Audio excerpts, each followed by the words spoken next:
Hello everyone, once again, this is your farmer, Rico Rinev, at nandito na nga tayo sa ating roadside garden, yes, ng Rinev Farms. And for this video po ay mag-harvest tayo pang 4th harvest na natin ito ng ating talong. At sa 4th harvest natin, tingnan nyo naman, napakarami pa ng ating talong, napakarami na po ng bunga. Ayan, yan ay sobra-sobra na po ang bunga nito, family consumption. Ayan, so kaya kailangan na natin ibenta o kaya ay kailangan nating i-preserve ang mga talong na ito. Ayan. So for preservation po ng talong, ayan, magagawa po tayo ng video nito kung paano ba i-preserve ang mga talong.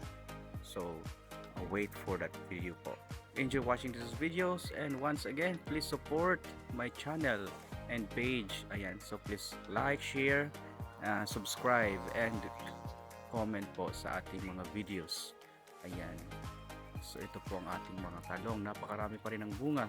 Ayan, so ready na din ito for the next harvest. Ayan, so mga ilang days lang at mag-harvest po ulit tayo ng ating talong. Napakarami pa po ng bunga, tingnan nyo naman.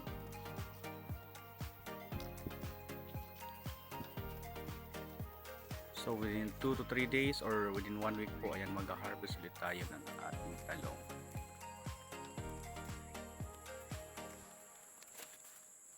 And para sa mga gustong mag-order, so meron pa tayong pick to order sa ating mga vegetables. Ayan, lalo dito sa ating talong.